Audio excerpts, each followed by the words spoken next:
नीलाम्भुजश्यामलकोमलाङ्गं सीतासमारोहपित्वामभाजं पाणौ महासायकचारुचारुपं नमामि रामं रघुवंशनाथम।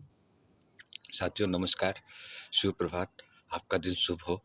साथियों आज हम अपने गीता के चर्चा के 5वें भाग में प्रवेश कर रहे हैं। गीता के इस रहस्य के बारे में जानेंगे।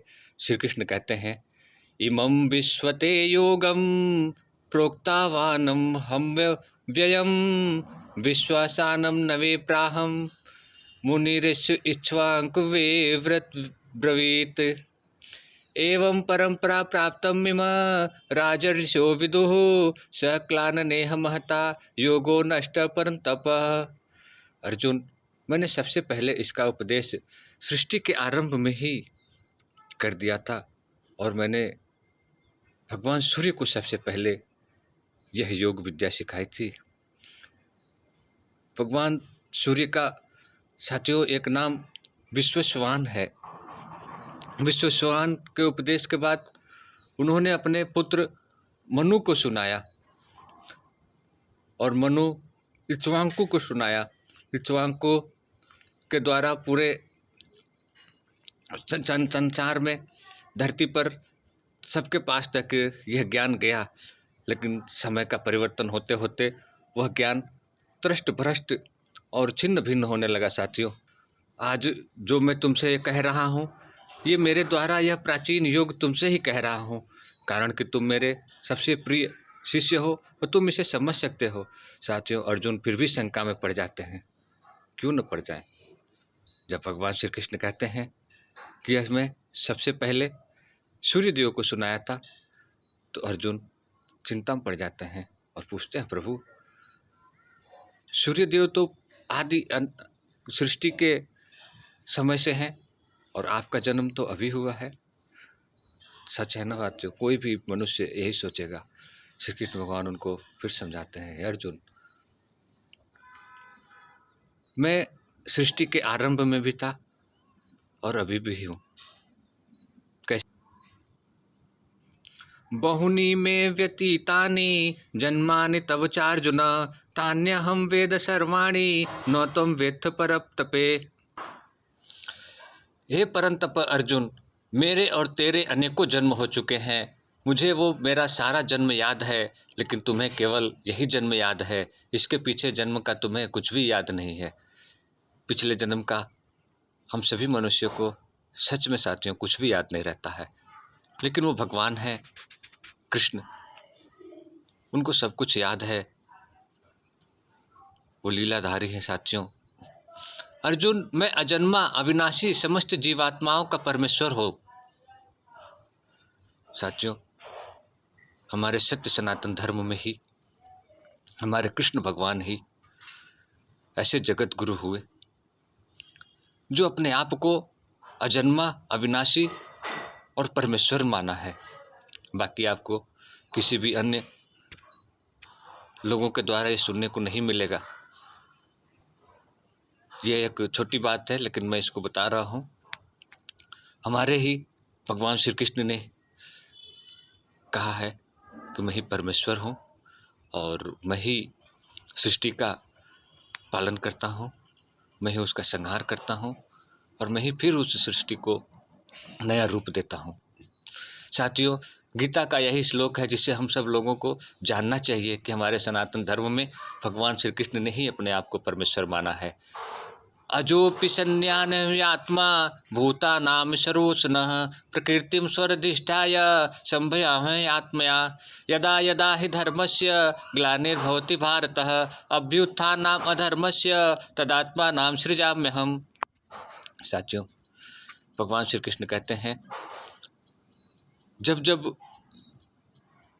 धर्म की हानि होने लगती है, भक्तों को कष्ट होता है, धर्म के मानने वालों को दुख पहुंचाया जाता है और प्राणी त्राहिमाम करने लगते हैं, उस समय मैं ही अपने एक योग माया से एक संसार का पालन करता हूं और दूसरे रूप से इस धरती पर अवतरित होता हूँ और साधु संत गौ ब्राह्मण सबकी रक्षा करता हूँ। साथियों, गीता का ये श्लोक आप सभी ने सुना होगा, आप सभी ने उसको समझा होगा।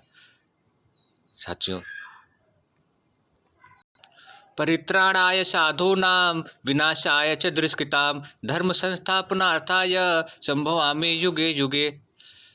ये भी श्लोक आप सभी ने सुना है। साथियों, जब जब दुष्ट जनों का उद्धार करना होता है, साधु संतों का कल्याण करना होता है, तब तक हमारे प्रभु अवतरित होते हैं, चाहे वो किसी भी रूप में अवतरित हो। साथियों, जो हमें लगे कि इस व्यक्ति के द्वारा समाज का भला हो रहा है, हमारे धर्म की रक्षा हो रही है, हमारे कर्तव्यों का सही मार्गदर्शन हो रहा है, उसको हमें प्रभु का आशीर्वाद समझकर ही ग्रहण करना चाहिए और उसका सम्मान करना चाहिए।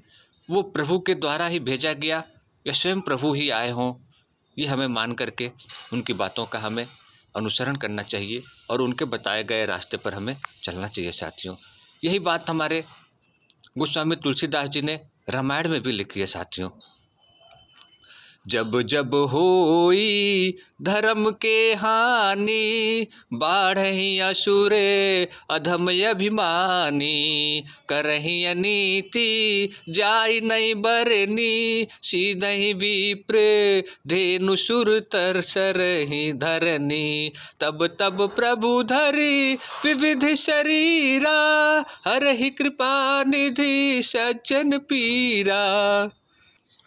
कितनी सुंदर बात है साथियों। जो चीज़ हमें गीता में मिलती है वही चीज़ हमें रामायण में मिलती है कि जब जब इस धरती पर दुष्टों का अत्याचार बढ़ा है, पाप कर्म बढ़े हैं, तब तब हमारे प्रभु ने किसी न किसी रूप में अवतरित होकर के एक नया रास्ता दिखाया है समाज को जीने की। साथियों, प्रभु किस रूप में आएंगे ये हमें जानकारी नहीं है, लेकिन जो कोई भी भगवत मार्ग पर हमें ले जाए, अच्छी अच्छी बातें सिखाए, हमारे अंदर ज्ञान की वृद्धि करे, अज्ञानता से हमें दूर ले जाए, वही प्रभु का अंश है। वो प्रभु के द्वारा भेजा गया दूत है या स्वयं प्रभु ही अवतरित हुए हैं। साथियों, आपने देखा होगा जब हम लोग बचपन में थे तो रामायण सीरियल देखते थे, महाभारत देखते थे, विष्णु पुराण देखते थे। क्या आज के युग में बिना प्रभु के आशीर्वाद के संभव हो पाएगा?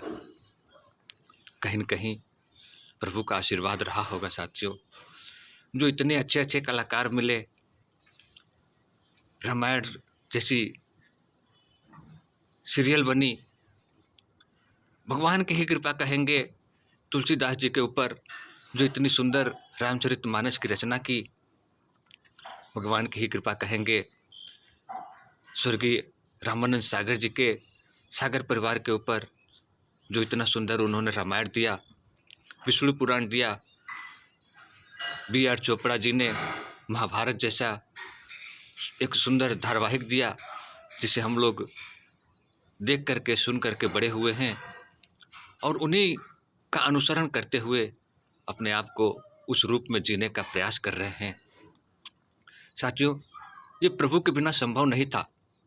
आज कभी भी अगर आपको मौका मिले तो आप रामायण को फिर से दोबारा देखने का प्रयास करिएगा, महाभारत को देखने का प्रयास करिएगा और विष्णु पुराण को देखने का प्रयास करिएगा। क्या वो कलाकार या उनका वो डायलॉग जो चुन चुन करके लिखा गया है या जिस भाव से वो लोग बोल रहे हैं, मालूम पड़ेगा हम साक्षात वो दृश्य देख रहे हैं, जो दृश्य आज से 5000 वर्ष या लाखों वर्ष पहले इस धरती पर हुए होंगे। साथियों, यही प्रभु की कृपा है।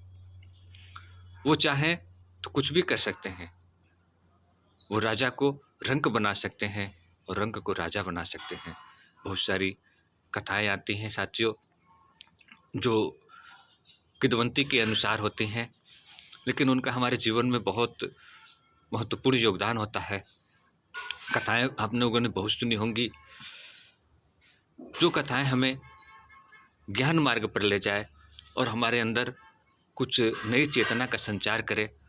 उन कथाओं को हमेशा हमें सुनते और सुनाते रहना चाहिए साथियों, क्योंकि यही जीवन है। कब हम अपने रास्ते से भटक जाएंगे पता नहीं है। सही रास्ते पर हमें जाने के लिए अध्यात्म का सहारा हमें जरूर लेना पड़ेगा। इसमें हम लोगों ने सुना साथियों, परित्राणाय साधुना विनाशाय दुष्कृतां धर्म संस्थापनार्थाय संभवामि युगे युगे। आज अगर धर्म की हानि हो रही है तो हमें उत्तेजित नहीं होना है साथियों, भगवान पे भरोसा रखना है। आप लोगों ने देखा होगा कि किसी एक व्यक्ति को या किसी व्यक्ति समुदाय को, किसी व्यक्ति विशेष को कहीं मार दिया जा रहा है, जला दिया जा रहा है, तो कुछ लोग उत्तेजित हो जाते हैं। साथियों, ये केवल एक राजनीति के लिए है। अगर वास्तव में उनको धर्म की चिंता होती तो उनका आचरण देखिए। वो अगर धर्म पे सच में चल रहे होंगे तो उनके द्वारा वो कही गई बात सत्य है। हमें भगवान से प्रार्थना करनी है, हमें अपने प्रभु पे विश्वास रखना है। जब वो कहे हैं कि धर्म संस्थापनार्थाय संभवामि युगे युगे, तो हम क्यों जा रहे हैं? हमारा कर्तव्य जो बनता है हमें वो करना चाहिए। अगर उस कर्तव्य को हम पालन करने में असमर्थ हैं तो हमें भगवान के ऊपर छोड़ देना चाहिए। हमें अपनी रक्षा की जिम्मेदारी खुद भी लेनी है और दूसरे की भी रक्षा की जिम्मेदारी लेनी है, लेकिन किसी को नुकसान पहुंचा करके हमने तीसरे भाग में जो बताया था वही है साथियों। हम वहीं तक सहन कर सकते हैं जहाँ तक हमारी सहन शक्ति होती है, उसके बाद की हमें भगवान के ऊपर छोड़ देनी चाहिए। आप लोगों ने श्री राम जी का धरती पर अवतार किस लिए हुआ, इसका कथा रामायण के माध्यम से या नाटकों के माध्यम से देखा होगा। जब त्राहिमाम त्राहिमाम सभी देवता लोग करते हुए विष्णु भगवान के पास जाते हैं तो विष्णु भगवान बोलते हैं, गौ माता से भी बोलते हैं, धर्म से भी बोलते हैं और सभी देवताओं से बोलते हैं कि मैं धरती पर अवतार लूँगा, समय आ गया है, क्योंकि दुष्ट राक्षसों का अत्याचार बढ़ गया है। तो इस धरती पर इस समय भी अगर किसी दुष्ट राक्षसों का अत्याचार बढ़ेगा साथियों, तो भगवान खुद कोई न कोई रूप बना करके या किसी न किसी को ऐसा भेजेंगे जो उसको शांत करे और उनसे हम सभी लोगों की रक्षा करे। हमें अपने प्रभु पर विश्वास करते हुए भगवान से प्रार्थना करनी चाहिए। त्वमेव माता च पिता त्वमेव, त्वमेव बंधु च सखा त्वमेव, त्वमेव विद्या द्रविणं त्वमेव, त्वमेव सर्वं मम देव देव। नमस्कार साथियों, सुप्रभात, राधे राधे। तब तक के लिए अगले भाग में आएंगे, तब तक के लिए नमस्कार, जय श्री राम, राधे राधे।